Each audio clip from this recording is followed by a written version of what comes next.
이렇게 한번 축복하실까요?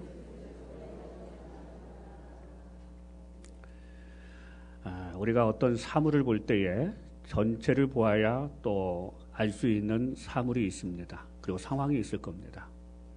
그러나 반면에 일부분만 봐도 하나만 보아도 전체의 상태를 알 수 있는 경우도 있습니다. 근데 그런 경우가 참 많습니다.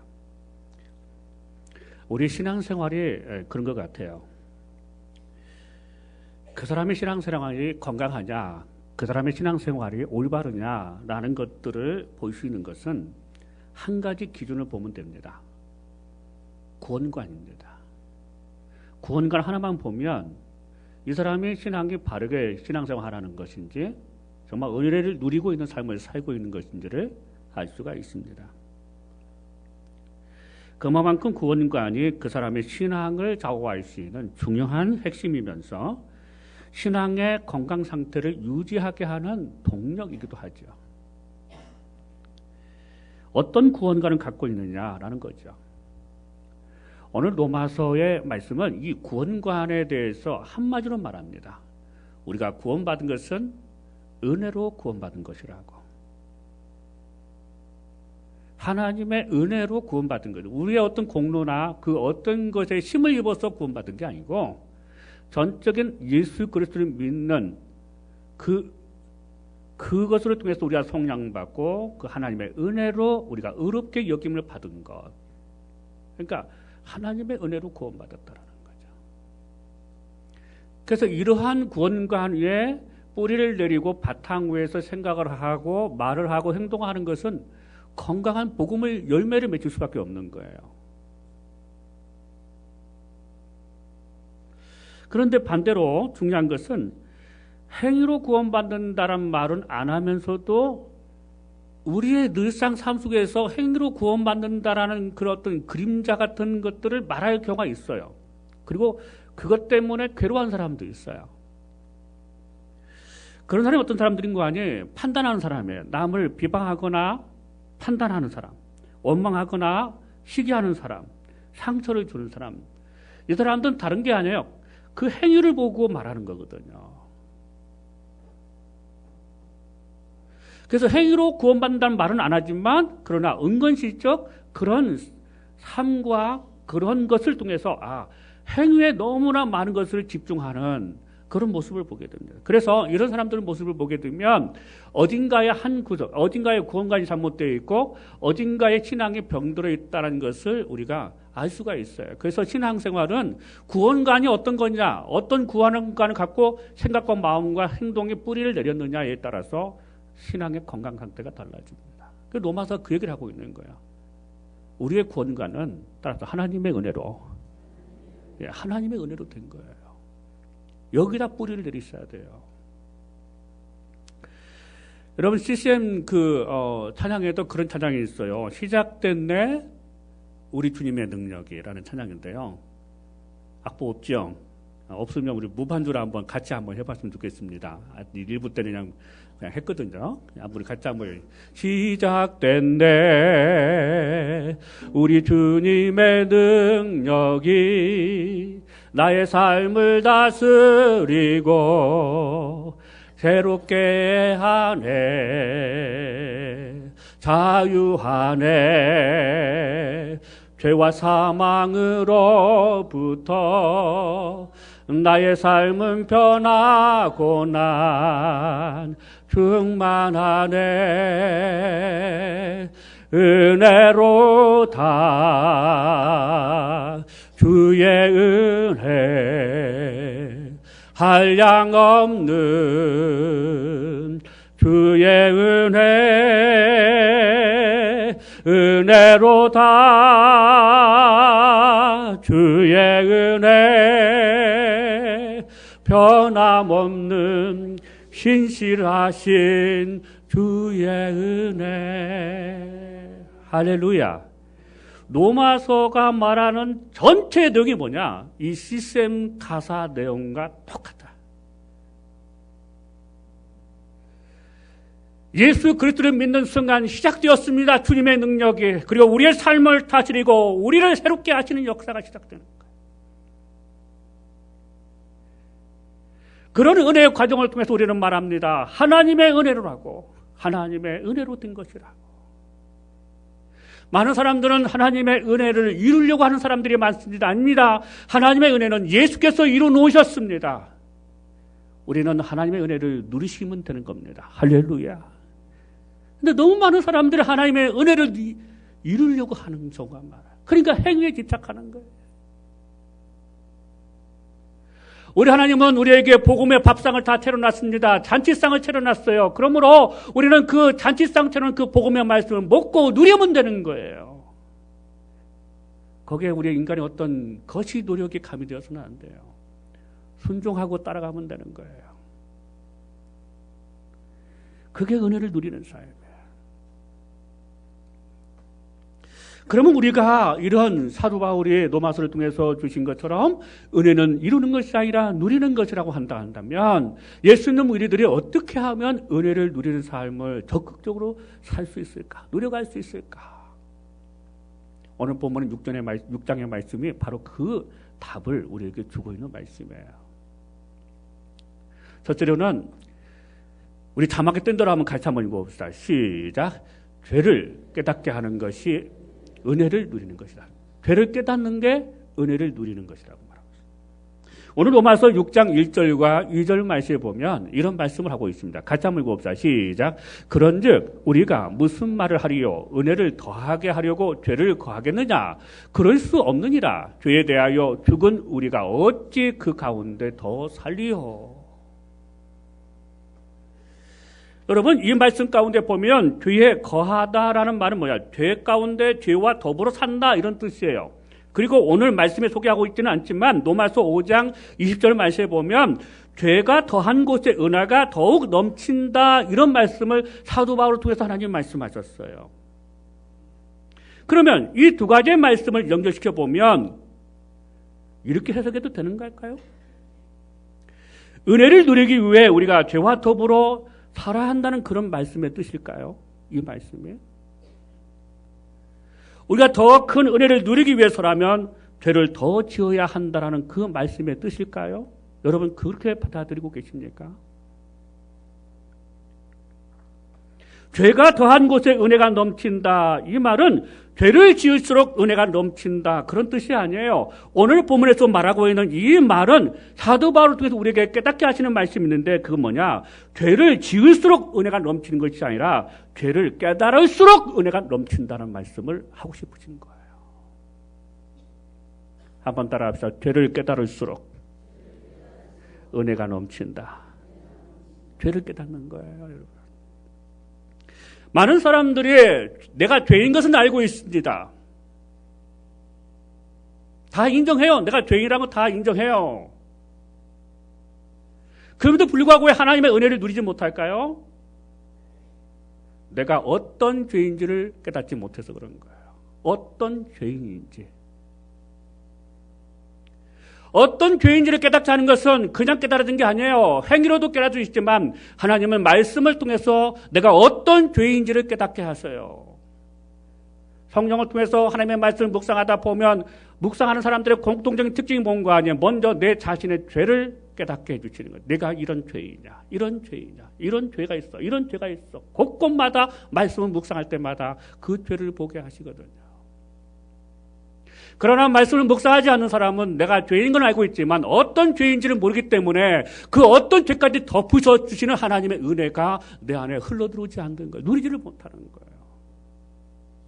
그러나 말씀을 묵상하면서 나가 어떤 죄인지 어떤 생각을 갖고 있는 그게 죄라는 걸 깨닫게 하시는 그 깨달음에 있는 사람은 그것을 하나님이 십자가의 보혈을 통해서 덮어주셨다, 형량해 주셨다라는 그 하나님의 은혜가 실제적으로 내 삶 속에 내 마음 가운데 충만히 넘치고 누려지는 은혜를 갖게 됩니다.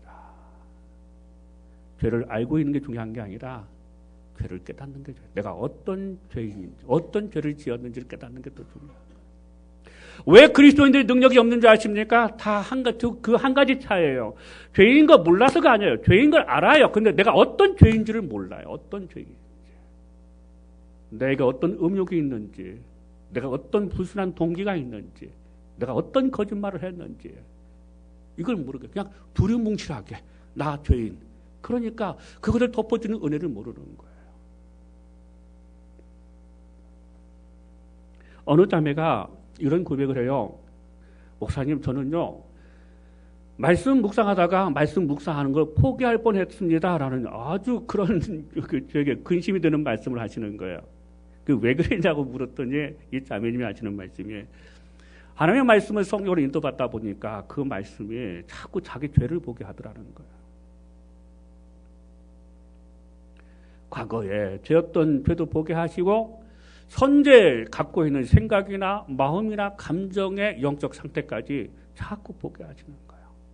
알고 있는 죄도 보게 하실 뿐만 아니라 자기가 그동안 몰랐던 죄도 이 말씀을 묵상할 때마다 자꾸 그 죄를 보게 하시는 거예요.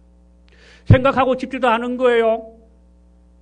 생각하고 싶으면 그 죄가 나를 후벼 패고 아프게 하고 정죄감에 빠지게 하고 죄의식에 빠지게 하니까 너무 힘들었다라는 거예요. 그래서 자기는 이럴 것 같으면 나 말씀 묵상 안 할래.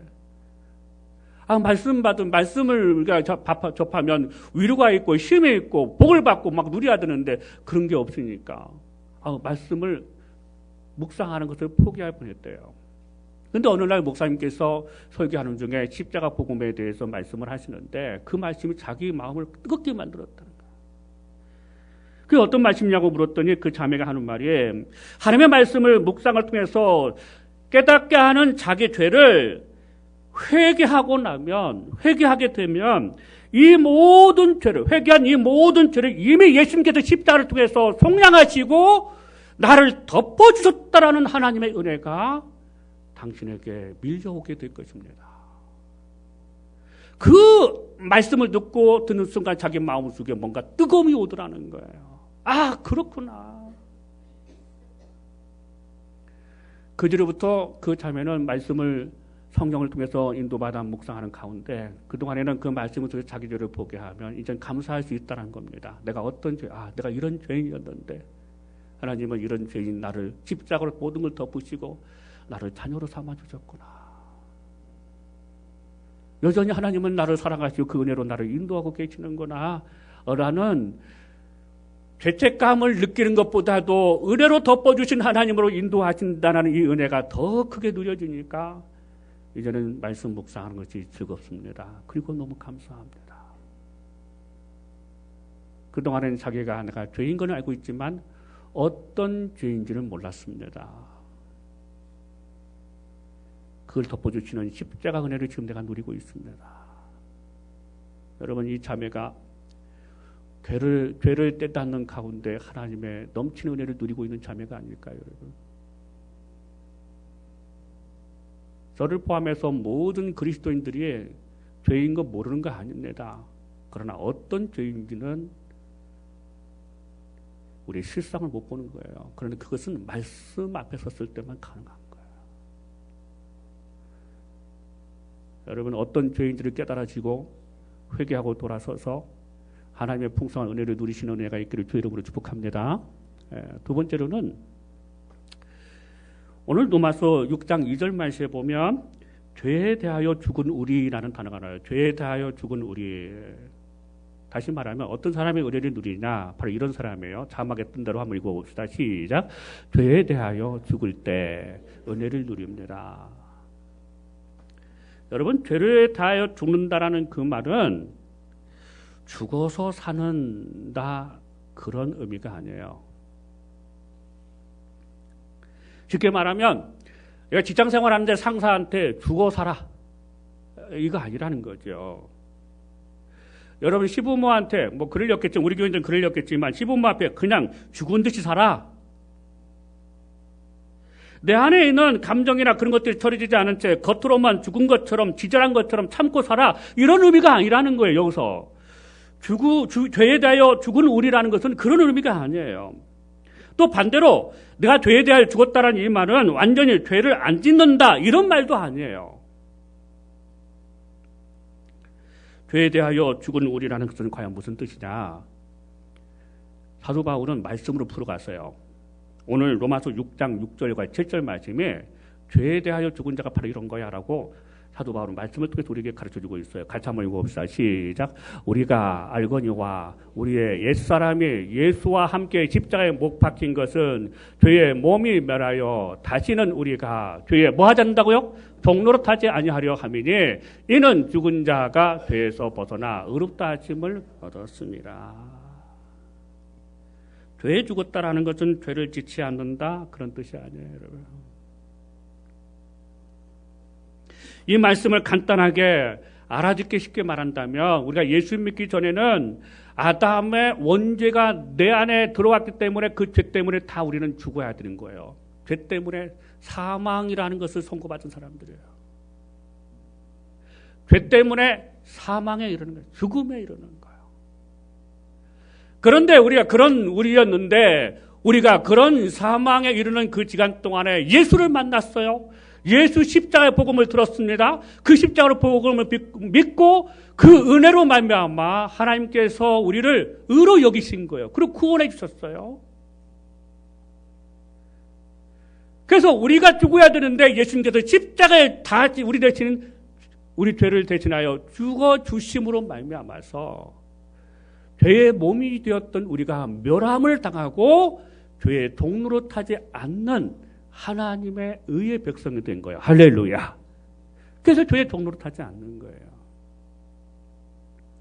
이 말씀을 사도 바울이요 로마서 5장에 보면 이렇게 풀이하고 있습니다. 5장 21절 말씀 같이 우리 한 목소리 한번 읽어봅시다. 시작.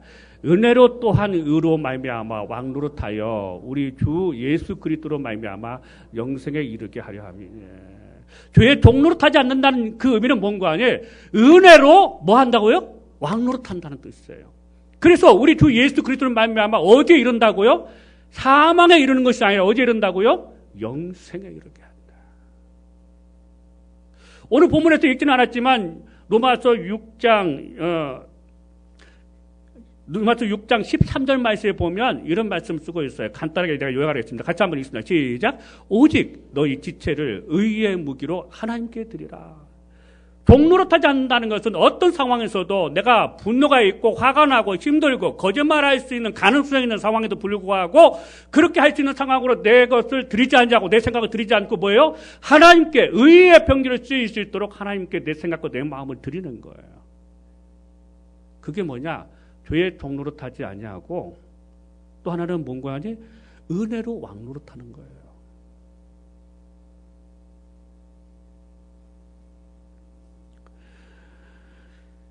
릭 미책이라는 사람이 있는데요. 그분이 쓴 책 가운데 진실함이라는 책이 있어요. 진실함이라는 책. 이 책에 보면 죄의 종노릇과 왕노릇에 대해서 은혜의 왕노릇에 대해서 이렇게 정의를 합니다. 같이 한번 읽어봅시다. 시작. 죄의 종노릇하지 않고 은혜로 왕노릇하는 것은 하나님의 영역을 들어가지 않고 맡겨주신 자기 영역에 집중하는 것이다. 저는 이 말에 100% 동의합니다. 죄의 종노릇하지 않고 은혜로 왕노릇하고 의의 평기로 내 자신을 드린다는 것은 그게 뭐냐? 하나님의 영역을 침범하지 않고 하나님의 영역을 인정하면서 하나님께서 나에게 맡겨주신 그 사명, 그게 일터든 그게 교회든 그게 사역이든 그게 가족이든 거기 안에서 하나님의 말씀을 순종하고 충성하는 것. 이것이 죄의 종노릇하지 않고 은혜로 왕노릇하는 것이라고 저자는 그렇게 말하고 있어요. 예를 들면 이런 거예요. 여러분, 구원은 하나님의 영역입니까? 우리의 영역입니까? 물었어요, 성가대. 누구의 영역? 우리의 영역? 하나님의 영역이에요. 우리가 구원시키는 게 아니에요. 하나님이 그 사람을 구원시키는 거예요. 그러나 우리가 맡겨주신 삶에서, 맡겨주신 영역에서 뭐예요? 하나님의 복음의 말씀대로 순종하여 살아갈 뿐이에요. 그 삶과 만나는 사람들은 어떻게 되는 거예요, 여러분? 하나님께서 그 은혜를 주셔서 구원을 시키시는 거예요. 우리는 그저 맡겨주신 그 삶의 영역 안에서 말씀으로 인도받아 순종하고 따라갈 것. 그거예요, 그거. 그걸로 사는 거예요. 다시 한번 물어보겠습니다. 여러분, 정죄하는 것, 판단하는 것, 이건 누구의 영역입니까? 누구의 영역이에요? 목소리가 왜 이것 같기도 하고 저것 같기도 하고 헷갈립니까, 여러분? 누구의 영역이세요? 그렇다면 왜 우리가 정죄하고 우리가 판단하는 겁니까? 우리가 하나님의 영역을 침범하고 있는 거예요. 그래서 여러분, 이런 판단하고 또 이런 정죄의식이 일어날 때마다 의의 병기를 하나님께 드린다는 의미의 뭔가 아니, 이런 상황 속에서도 하나님의 말씀이 내게 임하여서 그 말씀을 순종하여 충성을 다하는 거예요. 거기서 내게 맡겨진 영역 안에서 말이에요. 성가되면 성가대, 또 조사면 조사, 직분자면 직분자, 가족에선 가족, 일터서 일터서 말이에요. 하나님의 말씀을 따라서 순종하면서 충성을 다하는 거예요. 어떤 사람이 나를 칭찬하지 않고 정리하지 않는다 할지라도 우리는 말씀, 내가 주어진 사역 안에서, 내가 주어진 영역 안에서 말씀에 순종하는 충성을 다하는 거예요.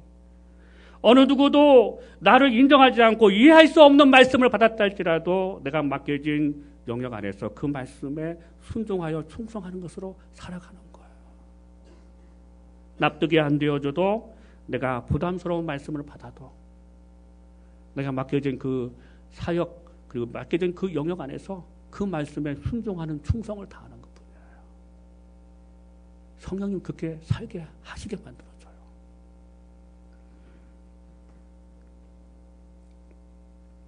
어느 자매가 태어나면서부터 아픔을 갖고 태어났습니다. 다른 아픔이 아니고 이 자매가 태어나면서부터 태어남과 동시에 어머니가 이 아이를 출산하다가 돌아가셨어요. 한순간에 아내를 잃은 그 남편이 얼마나 마음이 상했겠어요. 그리고 이 태어난 이 자매는 얼마나 아팠겠습니까? 나 때문에 우리 엄마가 죽었어. 아버지는 실체할 때마다 이 딸아이에게 항상 하는 말, 너는 어미 잡아먹고 태어난 년이냐 그러면서 이 딸에게 온갖 비난을 하고 상처를 주고 때리고 굶주리기도 하고 학대를 합니다. 그에게는 큰언니가 있었는데 그 큰언니가 막내가 많은 것을 그냥 둘 수 없어서 아버지 그만하세요 라고 했는데도 아버지는 그 큰딸까지 때리고 학대를 합니다. 큰딸은 더 이상 참을 수 없어서 집을 나갑니다. 나가면서 그 여동생에게 하는 말이 내가 꼭 데리러 올 테니까 조금만 참아. 그래서 나는 아버지가 죽어도 나는 아버지 장례식에 안 올 거야. 그리고 뛰쳐나가 버렸어요. 이런 가운데 그 자매의 삶을 얼마나 어렵겠어요. 혼자 덩달아니 혼자 남아서 아버지와 함께 사는 그 자매 말입니다. 그는 어떻게 친구들의 인도를 받아서 교회로 인도받습니다. 그리고 복음을 듣게 됩니다. 그리고 예배 가운데 신앙생활 하는데 쉬운 건 아니었지만 그러나 그 신앙생활이 그에게는 큰 위로가 되었습니다. 그리고 예수님을 만납니다. 예배하는 중에 그는 그 어떤 찬송에 강한 은혜를 받습니다. 그 찬송이 나 같은 죄인 살리신 주의 은혜에 놀라와 내 생명 찾았고 강명 얻었네. 하나님은 나 같은 생명도 찾으시고 나 같은 생명을 광명으로 인도하신다라는 그 찬양에 이 자매는 은혜를 받습니다. 거기서 예수를 만납니다.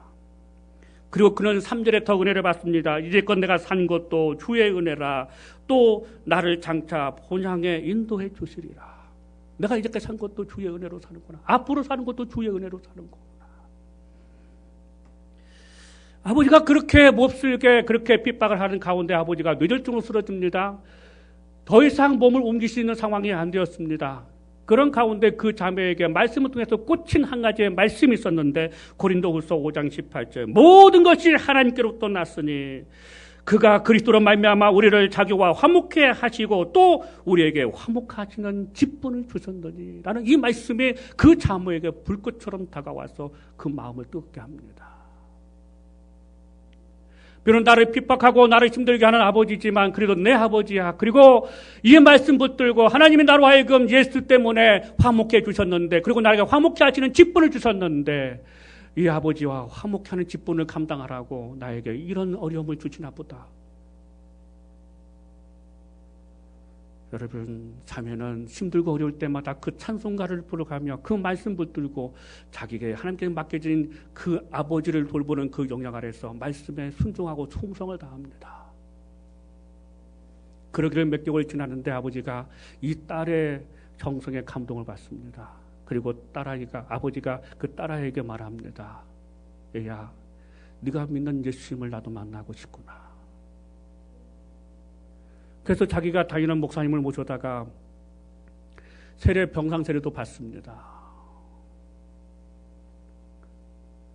그 아버지는 예수를 만나서 복음을 얻습니다. 그리고 평안을 얻습니다. 이 소식이 집을 나간 큰언니에게도 들려갔습니다. 이 소식을 듣고 큰언니가 집으로 돌아옵니다. 큰언니는 믿지 않는 사람입니다. 아버지가 변한 것 보고 여동생이 아버지와 화목하게 된 것을 보고 그 큰언니도 예수님을 만나게 됩니다. 그리고 큰언니도 예수를 품고 돌아와요. 그리고 예수 믿는 남편과 결혼해서 아주 단란한 가정을 이루었어요. 분노의 종로를 타는 한 사람 아버지 때문에 이 가정에 파탄 날 수 있는 그런 상황이었지만 그런 어려움 속에서도 복음을 만나서 내가 사는 것은 하나님의 은혜로 사는 것이라고 그 은혜를 누려가며 그 찬송 부르가며 그뿐만 아니라 하나님께서 나와 예수로 말미암아 하나님께서 나를 화목케 하시겠을 뿐만 아니라 나에게 화목의 직분을 주셨으니 하나님의 그 화목의 직분을 내가 맡은 영역 속에서 최선을 다하고 충성을 다하는 그 딸 한 사람을 통해서 가정이 복음으로 회복되어지고 영혼이 구원받고 가정에 파탄 날 뻔했던 가정이 복음으로 은혜를 누리는 가정이 되었습니다. 할렐루야. 한 사람이 그래서 중요한 거예요. 말씀을 마무리합니다. 오늘 한 사람을 찾고 있습니다. 어떤 사람이냐? 어떤 상황에서도 죄의 종노릇하지 않고 예수 그리스도의 은혜에 힘입어 어떤 상황에서도 분노의 종노릇하지 않고 상처의 종노릇하지 않고 하나님께 의의 병기로 자기 생각과 마음을 들여서 은혜로 왕노릇할 수 있는 그 한 사람을 찾고 계신 거예요. 하나님은 한 사람을 찾고 있습니다. 내가 맡게 된 그 사명의 여역 아래서 하나님의 말씀하신 그 말씀을 붙잡고 내가 이 말씀에 믿음으로 순종하여 충성을 다하리라 하는 그 한 사람을 찾고 계세요. 오늘도 찾고 계십니다. 오늘 이 자리에 오신 저와 여러분이 주님이 찾으시는 그 한 사람이 되기를 주의 이름으로 축복합니다. 여러분이 몸담고 있는 일터나 교회나 가정이나 공동체나 할 것 없이 이 한 자매의 한 사람이 된 것처럼 저와 여러분이 그리스도의 한 사람이 되셔서 우리가 머무는 곳에 그리스도의 복음이 흘러가고 공동체가 회복되어 은혜가 넘치는 그런 하나님이 찾으시고 일하시는 그 한 사람이 되기를 주의 이름으로 간절히 축복합니다. 기도하겠습니다. 하나님 감사합니다. 오늘 또 저희들의 은혜 가운데